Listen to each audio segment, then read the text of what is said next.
Hello दोस्तों, good evening. कैसे हैं आप लोग?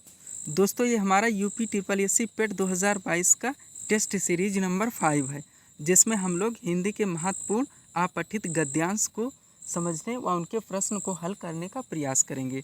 दोस्तों, आप लोग जानते ही हो कि आपके सिलेबस में हिंदी अपठित के 2 गद्यांश पूछे जाएंगे, जिसमें से प्रत्येक गद्यांश से आपके 5 क्वेश्चन हल करने होंगे। इस तरह से दोस्तों आपसे टोटल 10 प्रश्न 2 गद्यांश के जरिए पूछा जाएगा। तो दोस्तों, आप इन गद्यांश को समझें, इनका रिवीजन करें, ताकि आप एग्ज़ाम हॉल में आपसे 10 क्वेश्चन आराम से हल हो सकें। तो चलिए दोस्तों, हम लोग गद्यांश नंबर 1 को समझना आरंभ करते हैं।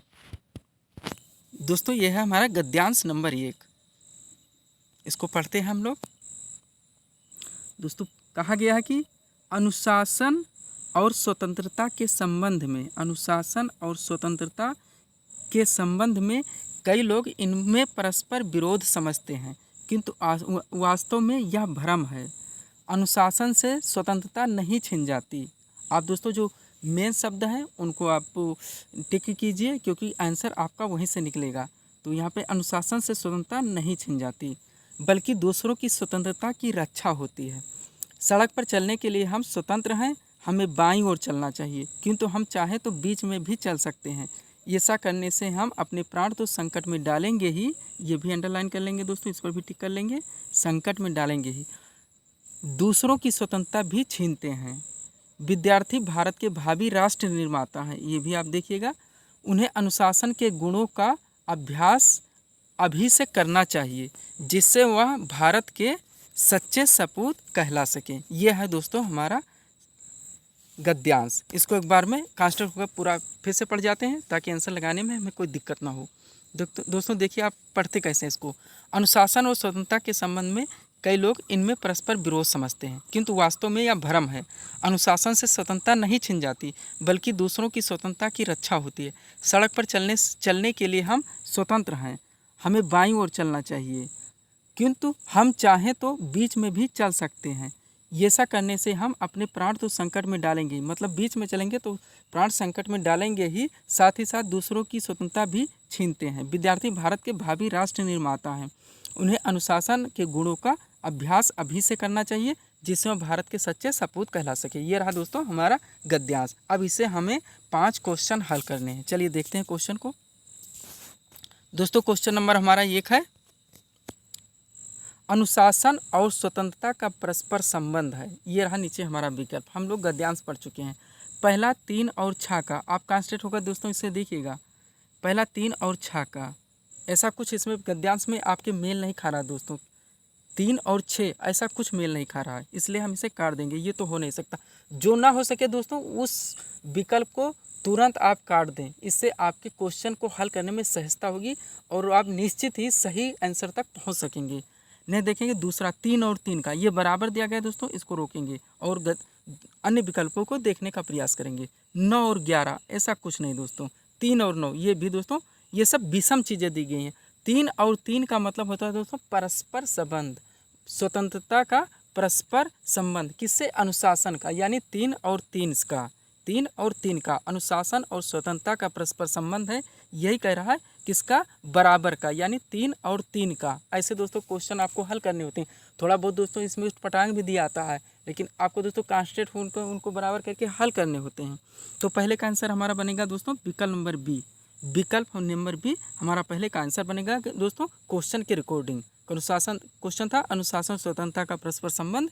तो दोस्तों इसका आंसर बनेगा 3 और 3 का, क्योंकि बाकी तीनों विकल्प हमारे बिल्कुल विषम हैं। ने देखेंगे क्वेश्चन नंबर 2 को। क्वेश्चन नंबर 2 है हमारा, विद्यार्थी भारत के भावी राष्ट्र निर्माता। ये चीज़ें तो हम लोगों को विकल्प में मिल ही गई थी दोस्तों, कि विद्यार्थी भारत के भावी राष्ट्र निर्माता हैं। इसीलिए क्या पूछा जा रहा है वो हमें करने हैं। ये है दोस्तों, उन्हें अनुशासन प्रिय बनना है। बी नंबर है, उन्हें स्वेच्छाचारी बनना है। ये तो पहले ही कट जाएगा दोस्तों, स्वेच्छाचारी आगे आप काट दीजिए, ये अभी आपका सही चल रहा है। बी गलत हो चुका है। सी देखते हैं, उन्हें दूसरों को फेल करके आगे बढ़ना है। ये भी नहीं हो सकता दोस्तों, क्योंकि ऐसा कुछ गद्यांश में आपके दिया नहीं है। दोस्तों ये एक चीज़ आप ध्यान दीजिएगा, गद्यांश में जो भी दिया हो, 2 दूनी 4 नहीं 6 दे दिया गया हो, तो आप मान लीजिएगा, क्योंकि आपको अपने मन से कुछ जोड़ना नहीं है, विकल्प के ही अनुसार, आपके गद्यांश के अनुसार ही आपको आंसर करने हैं। अपने तरफ से आपको कितना ही नॉलेज हो, कुछ नहीं जोड़ना है, जो गद्यांश में है उसी के रिकॉर्डिंग आपको आंसर करने हैं।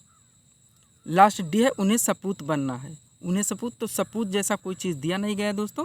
इसमें आपका आंसर होगा अनुशासन पे ही बात की गई है दोस्तों। आप देख रहे हैं कि आपको बीच में नहीं चलना है, आपको बाईं ओर चलना है।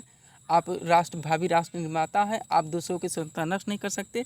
इसलिए सारा कुछ दोस्तों मेन बिंदु आपके अनुशासन पे दिया गया है। तो विद्यार्थी भारत के भावी राष्ट्र निर्माता हैं, इसीलिए क्योंकि गद्यांश की रिकॉर्डिंग उन्हें अनुशासन प्रिय बनना है, यानी विकल्प नंबर ये हमारा यहाँ पे आंसर होगा। नेक्स्ट देखेंगे दोस्तों, आपको समझाना है दोस्तों, आप समझिए, नहीं तो बहुत जल्दी दोस्तों इसको करने से कोई मतलब नहीं निकलेगा। प्रश्न नंबर 3 है हमारा, हम सड़क पर चलने के लिए स्वतंत्र हैं। हम सड़क पर चलने के लिए स्वतंत्र हैं, बिल्कुल सही दोस्तों, ये गद्यांश में भी है। फिर बाईं ओर ही क्यों चले, फिर बाईं ओर ही क्यों चले, आप लोगों ने गद्यांश में पढ़ा था दोस्तों। फिर बाईं ओर ही क्यों चले दिया गया दोस्तों, दूसरों को बीच में चलने देने के लिए, ऐसा कुछ गद्यांश में नहीं है दोस्तों, वहाँ पे ऐसा कुछ नहीं है। सड़क पर हमारा स्वामित्व न होने से, ये भी नहीं है दोस्तों। अपने प्राणों की रक्षा के लिए, ऐसा नहीं दोस्तों, वहाँ पे दिया गया है कि अगर आप बीच में चलेंगे तो अपना ही नहीं दूसरों का प्राण संकट में डालेंगे, ऐसा आपके विकल्प में है, गद्यांश में है, तो ये होगा नहीं दोस्तों। डी है, दूसरों को स्वतंत्रता देने के लिए, ये आपके गद्यांश में दोस्तों, यहाँ पे हमारा आंसर होगा दूसरों को स्वतंत्रता देने के लिए। थोड़ा हम लोग गद्यांश भी दिखा देंगे आपको दोस्तों, ताकि आपका कॉन्सेप्ट बराबर बना रहे। हो सकता है आप थोड़ा सा इसको भूल गए हों। देखो सड़क, देखो यहाँ से देखते हैं दोस्तों, हम लोग सड़क पर चलने के लिए हम स्वतंत्र हैं, हमें बाईं ओर चलना चाहिए, किंतु हम चाहें तो बीच में भी चल सकते हैं। ऐसा करने से हम अपने प्राण तो संकट में डालेंगे, दूसरों की स्वतंत्रता भी छीनते हैं, दूसरों की स्वतंत्रता भी छीनते हैं।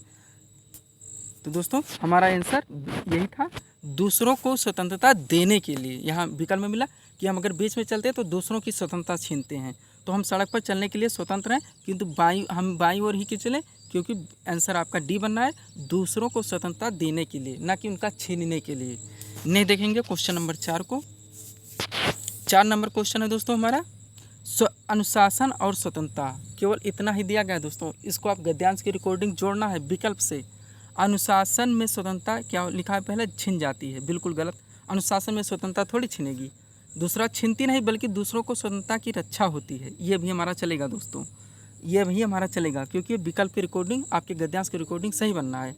सी नंबर है, ये इतना पढ़ के आप आगे का विकल्प पढ़ना है दोस्तों, अब विकल्प ही पढ़ेंगे। अपना प्रश्न, अनुशासन में स्वतंत्रता का अभाव होता है, ये गलत हो जाएगा, क्योंकि अनुशासन में स्वतंत्रता का अभाव का होता है। फिर पढ़ेंगे क्वेश्चन लगा के विकल्प को, अनुशासन में स्वतंत्रता का होना जरूरी है, ये कह रहा है दोस्तों। अनुशासन में स्वतंत्रता का होना जरूरी, ऐसा गद्यांश में आपके नहीं है। थोड़ा बहुत दोस्तों आंसर आपका बन रहा है, लेकिन गद्यांश में नहीं है, कॉमन सेंस की बात है, और हम अपने तरफ से कुछ जोड़ नहीं सकते, इसलिए इसको हम नहीं मानेंगे आंसर। तो दोस्तों यहाँ पे हमारा आंसर बनेगा, अनुशासन में स्वतंत्रता छीनती नहीं, विकल्प नंबर बी। अनुशासन में स्वतंत्रता छीनती नहीं, बल्कि दूसरों की स्वतंत्रता की रक्षा होती है, ये हमारा आंसर बनेगा दोस्तों। चलिए आगे चलते हैं दोस्तों क्वेश्चन नंबर 5 पे।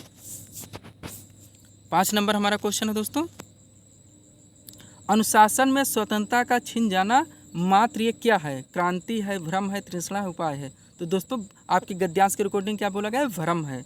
अनुशासन में स्वतंत्रता का छिन जाना आपकी गद्यांश की रिकॉर्डिंग क्या आएगा, भ्रम है। क्रांति थोड़ी होगी दोस्तों, तृष्णा थोड़ी होगा, उपाय थोड़ी यहाँ पे बनेगा। आप खुद कॉमन सेंस लगाइए दोस्तों, गद्यांश की रिकॉर्डिंग क्या बोला जा रहा है, अनुशासन में स्वतंत्रता का छिन जाना मात्र एक भ्रम है, यानी विकल्प नंबर ये हमारा आंसर बनेगा।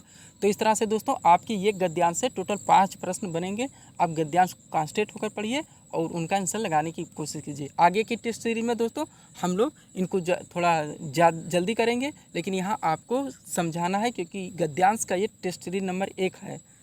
तो दोस्तों इसको हम लोग पूरी तरह से समझेंगे, फिर बाद में आगे की टेस्ट सीरीज में थोड़ा फास्ट करने की कोशिश करेंगे। चलिए गद्यांश दूसरा देखते हैं। सब्सक्राइब करें दोस्तों हमारे चैनल शिव कृपा क्लासेस को इसी तरह के वीडियो के लिए। चलिए गद्यांश नंबर 2 देखते हैं। गद्यांश नंबर 2 है हमारा, इसको पढ़ते हैं हम लोग। ये रहा हमारा गद्यांश। गद्यांश है दोस्तों, यूँ तो भारतीय संत अति प्राचीन काल से अहिंसा का उपदेश देते आ रहे हैं। जितना आप पढ़ें दोस्तों अपने दिमाग में तुरंत रख लें, क्योंकि हमें यहाँ से आंसर देने हैं। परंतु महात्मा गांधी ने अहिंसा की नवीन परिभाषा दी। प्राचीन संत दोस्तों बोला जा रहा है कि अहिंसा की उपदेश देते चले आ रहे हैं, लेकिन जो महात्मा गांधी ने अहिंसा की नवीन परिभाषा दी। उन्हें बताया कि यद्यपि अहिंसा का शाब्दिक अर्थ हिंसा न करना मात्र है, परंतु यथार्थ में यह मनुष्य के हृदय का स्वाभाविक प्रेम तथा सक्रिय गुण भी है। व्यापक प्रेम, आगे हमारा व्यापक प्रेम, आत्मनिर्भरता, सत्य, भगवान पर विश्वास, पड़ोसियों के प्रति व्यवहार आदि अहिंसा पालन के आवश्यक तत्व हैं। यदि विद्यालय में अहिंसा का पालन होने लगे तो अनुशासन की समस्या ही ना रहे, क्योंकि बड़ों का सम्मान, सत्य पालन तथा पारस्परिक प्रेम अहिंसा के प्राण हैं। चलिए दोस्तों, अब हम लोग इसके आंसर करते हैं। क्वेश्चन नंबर 1 हमारा सामने है। पूछा जा रहा है दोस्तों, अहिंसा का शाब्दिक अर्थ। अहिंसा का यहाँ पे हमें दोस्तों शाब्दिक अर्थ बताना है अपने विकल्प के अपने गद्यांश के रिकॉर्डिंग। तो क्या होगा दोस्तों, पड़ोसियों में सद्व्यवहार, ऐसा होगा नहीं। मेन बिंदु आपका दिया गया है दोस्तों। अहिंसा का शाब्दिक अर्थ महात्मा गांधी के अनुसार दोस्तों क्या बोलेगा, हिंसा न करना, हिंसा न करना, यानी विकल्प नंबर बी। अहिंसा का शाब्दिक अर्थ आपका आत्मनिर्भरता होगा नहीं, चोरी न करना होगा नहीं, पड़ोसियों से सद्व्यवहार तो दिया गया, लेकिन मेन बिंदु दोस्तों दिया गया अहिंसा का शाब्दिक अर्थ है हिंसा न करना, आपकी गद्यांश की रिकॉर्डिंग। चलिए आगे देखेंगे दोस्तों। इसमें आप एक चीज़ और ध्यान दीजिएगा दोस्तों, जो सबसे सटीक लगे वही आंसर आपको करने हैं। क्वेश्चन नंबर 2 है, अहिंसा का मूलभूत तत्व है। अहिंसा का मूलभूत तत्व है, तो मूलभूत तत्व क्या दिया गया है, निर्भयता है नहीं दोस्तों, आप देख ही चुके हैं। व्यापक प्रेम, मित्रता, ऐसा कुछ दिया नहीं गया। अहिंसा का मूलभूत तत्व आगे हमारे गद्यांश में दोस्तों क्या दिया गया है, आत्मनिर्भरता दिया गया है, आत्मनिर्भरता दिया गया है। इन्हें देखेंगे क्वेश्चन नंबर 3 को। क्वेश्चन नंबर 3 है, अहिंसा की नई परिभाषा। अहिंसा की नई परिभाषा किसने दी दोस्तों, हम लोग पहली लाइन में क्या पढ़े हैं, ये तो भारत में अनेक प्राचीन दोस्तों गुरुओं ने अहिंसा की परिभाषा दी है, लेकिन महात्मा गांधी जी ने एक नई अहिंसा की परिभाषा दी। किसने, महात्मा गांधी ने। तो हमारे यहाँ पे आंसर होगा दोस्तों विकल्प नंबर बी, महात्मा गांधी ने नई परिभाषा दी। नवीन परिभाषा यहाँ पे पूछी जा रही है। चलिए थोड़ा सा हम लोग गद्यांश में भी इसको देख लेते हैं। ये रहा दोस्तों गद्यांश हमारा, शुरू में ही ये चीज़ दिया गया। ये तो भारतीय संत अति प्राचीन काल से अहिंसा का उपदेश देते आ रहे हैं, परंतु महात्मा गांधी ने अहिंसा की नवीन परिभाषा दी। ठीक वही पूछा है दोस्तों कि अहिंसा की नई परिभाषा किसने दी, तो महात्मा गांधी जी ने दी। चलिए आगे देखते हैं। ये होगा दोस्तों हमारा क्वेश्चन नंबर 3, अहिंसा की नई परिभाषा किसने दी, महात्मा गांधी जी ने दी, यानी आंसर होगा विकल्प नंबर बी। आगे देखेंगे क्वेश्चन नंबर 4 को। 4 नंबर क्वेश्चन है दोस्तों हमारा, उपरोक्त लेखांश का शीर्षक हो सकता है। शीर्षक बताएं दोस्तों, इस किस चीज़ पे बात किया जा रहा है, पूरे गद्यांश का निचोड़ और कंक्लूजन क्या है। ठीक वही बात यहाँ पूछा जा रहा है दोस्तों कि इसका शीर्षक क्या है, मूलभूत तत्व क्या है, किस पर बात की जा रही है। क्वेश्चन नंबर 4 में यही पूछी जा रही है। तो क्या है दोस्तों, अहिंसा की परिभाषा ऐसा कुछ दिया नहीं गया, अहिंसा की उपादेयता नहीं दिया गया दोस्तों, अहिंसा और धर्म ऐसा दिया नहीं गया। गांधी जी की अहिंसा पे पूरी तरह से बात होती चली आ रही है दोस्तों। आप पूरे गद्यांश में देखेंगे आत्मनिर्भरता, पड़ोसियों से प्रेम, जितना भी चीज़ें दोस्तों, भगवान पर विश्वास, सब किसके ऊपर दिया गया, गांधी जी की अहिंसा से होते हुए दोस्तों पूरी बात, पूरा फोकस उसी पे किया गया है। तो आपका आंसर बनेगा दोस्तों गांधी जी की अहिंसा। चलिए दोस्तों आज का लास्ट क्वेश्चन करते हैं, गद्यांश नंबर 2 का क्वेश्चन है दोस्तों, लेखक ने किसे अहिंसा का प्राण नहीं कहा है। अब आप गद्यांश में जाइए दोस्तों, गद्यांश पर ध्यान कीजिए।